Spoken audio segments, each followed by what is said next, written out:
you are staying alive, staying alive. Feel the city breaking and everybody shaking, people staying alive, staying alive. Staying alive, staying alive. Staying alive.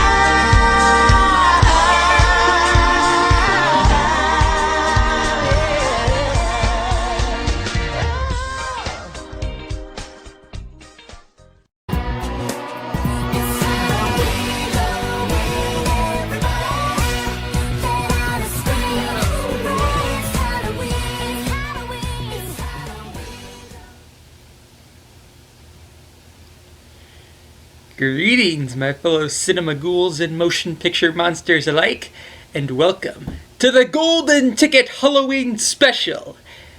And today, I never thought I'd be saying this, but we're going to be taking a look at a film that not only got me started in the field of scripted reviews, but it's also one of my favorite movies of all time. I give you Felidae. I may have taken a look at this film several times on my channel already, but they do say third time's the charm after all, so why not give it a proper review on the perfect time of month? I do want to issue a warning to anyone who is not privy to intensely dark scenes, though given the R rating this film has, that should already be apparent. We begin on a nice leisurely drive through the neighborhood of non-Beverly Hills with the absolute perfect song to set the foreboding tone of the film to come, as well as an intro to our main character, Francis, played by Carrie Elways. He needs adventure, adventure means trouble. 9 lives is cool if you're using the wise.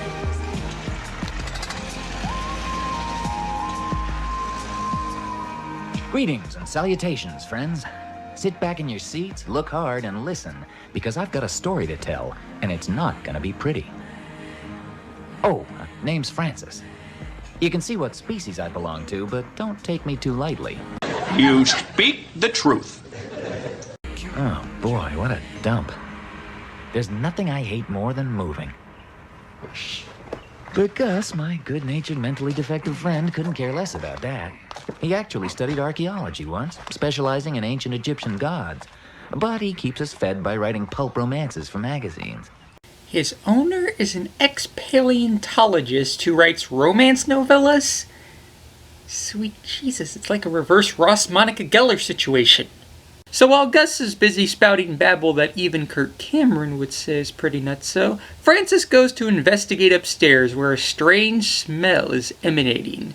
He goes onto the balcony where he finds Kovu Snowbell? Oh, and a nice housewarming present too. What's Scarface over here got to say about the situation? It must have been a friggin' can opener. Ain't it obvious? He gave our poor little Sasha an extra ventilation hole in the throat. Oh, you mean a man? Did you witness it? Hell no, but only men are brutal enough to do a thing like this. Lousy can openers whose only useful function is opening our dinner cans. Hey, man gave us great things like Zootopia and Raiders of the Lost Ark and Norma the North and Drake songs. Okay, maybe you got a point. Hey, little smartass. What do they call you? Francis. Francis. My name is Francis. Francis. Not Frank. Not Frankie. Francis. Later, after a jaunt through his new suburban joint, Francis comes home to find a doctor's nameplate on his door, and his owner is busy with company, namely a Steve Buscemi cameo, so he has himself a rest to some classical music he likes, only to discover maybe a little Duran Duran would have felt better as he finds himself in his dreams being attended to by Dr. No Face.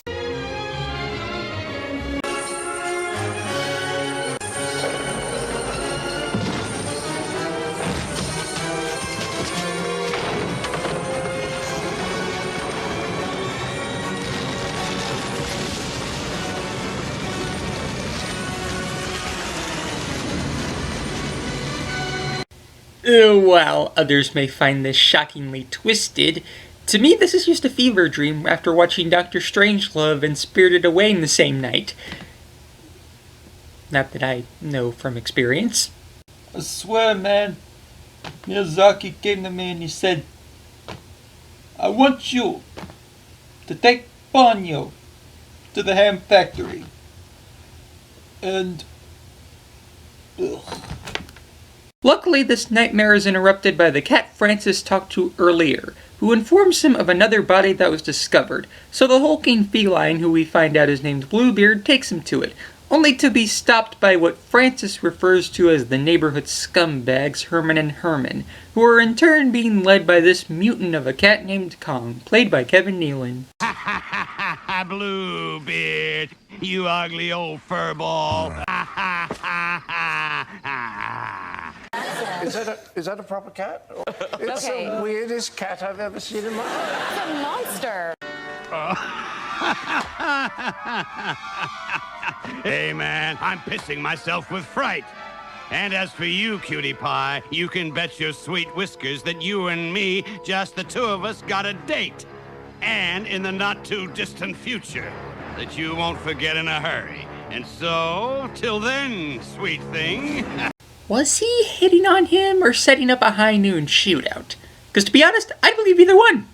They finally reach the corpse of Deep Purple, and Francis discovers that, like the cat in the backyard, Purple was in and externally excited when becoming deceased, and Francis makes it his mission to discover everything he can about his feline neighbors with help from his new pal Bluebeard, who says he can take him to see someone tomorrow who can help them out more with this case.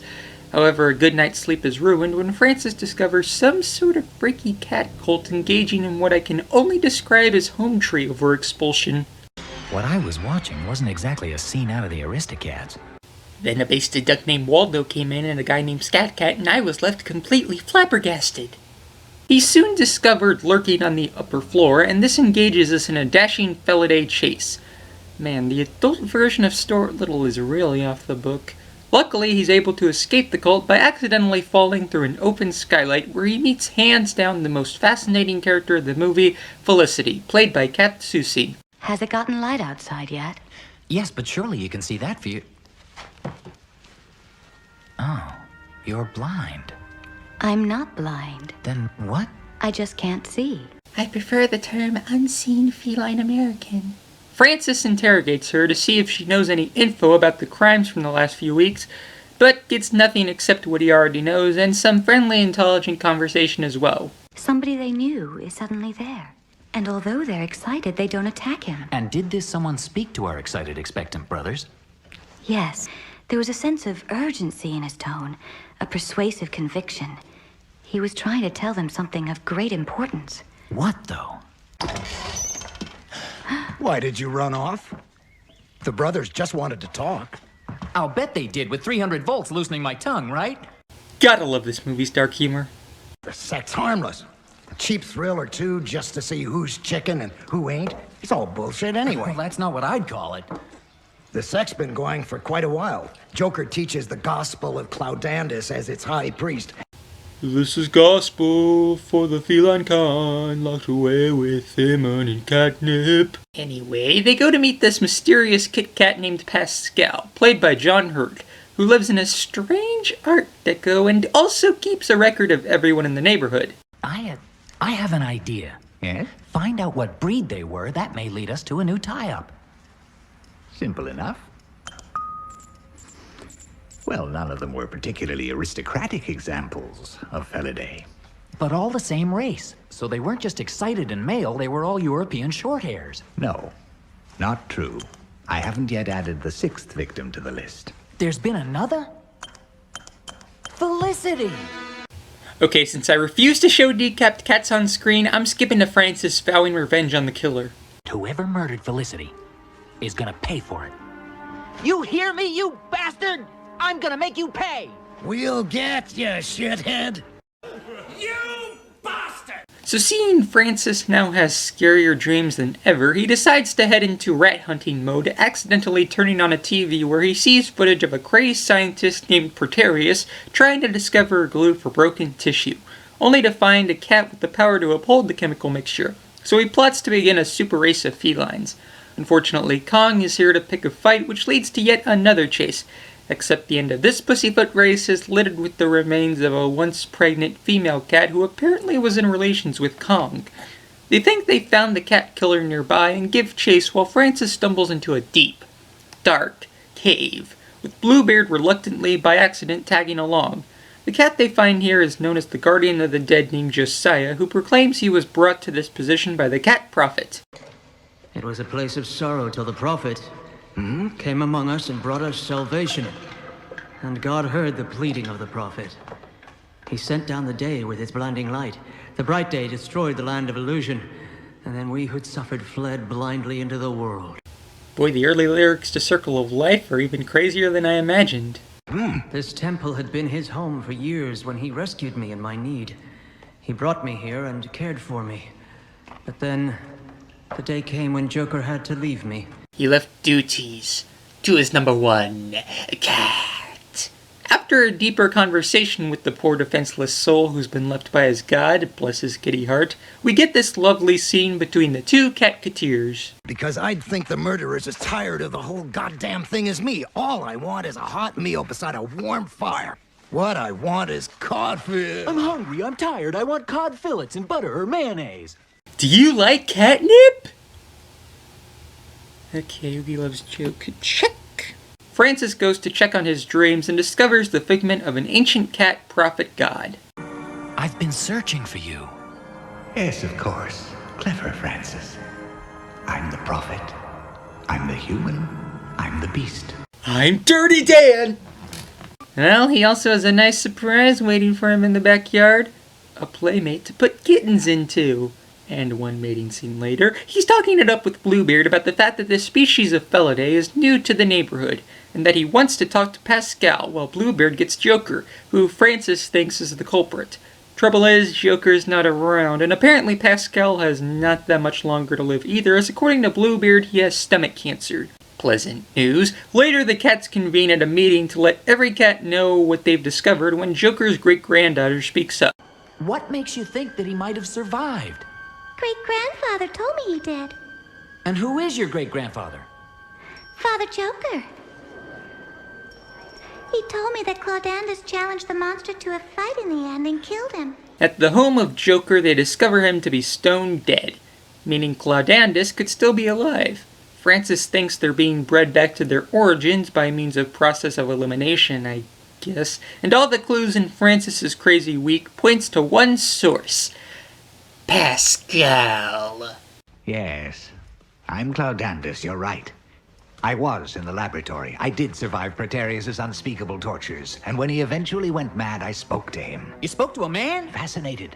He let me out of my cage. Then later, Zebold took me in. Through him, I started learning Mendel's theory of genetics. It occurred to me that I could turn the cycle of history back to an earlier time of glory for our kind.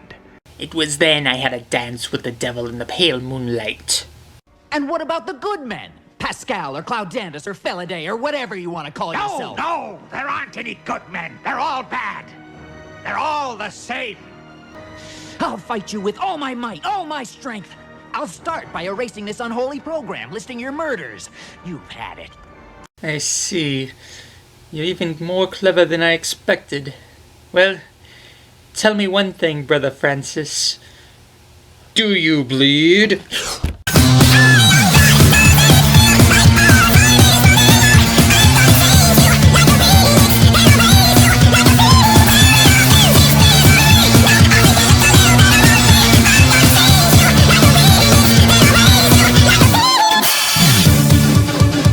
Francis has the upper paw and drags Bluebeard's dying body to the cold, hard ground. They somehow survive this, and we close out with a message from Benedict Cumbercat. Don't give up on the idea of a world in which all animals and people can live together. Perhaps we all need to evolve, to grow a bit more. Maybe we all need to grow into Felidae. So that was Felidae. I love it! The animation is gorgeous, the story is engaging, the characters are memorable, and the atmosphere, while twisted, is remarkable to witness for the bravest souls imaginable. Unless you have aversions to utter darkness, grab some popcorn and a fine piece of fried fish and check out a movie that deserves a Region 1 DVD release. I mean that. Criterion, E1, somebody get on that, make a DVD. Well, I hope you've enjoyed this most mature review I put together. And until then, pleasant nightmares to all, and to all, a good fright. See you at the movies. I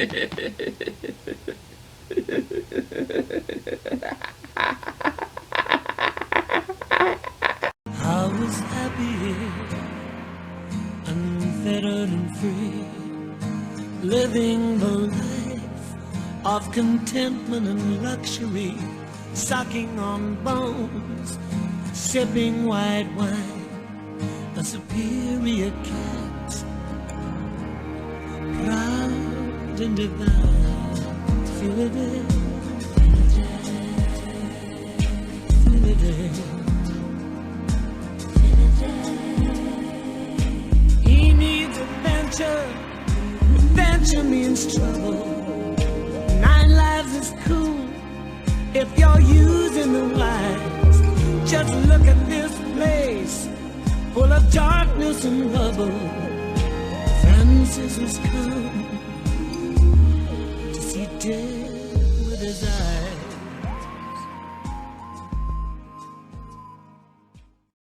I see you've been cruising the gay scene for a change. That cute little thing behind you sure is a juicy number.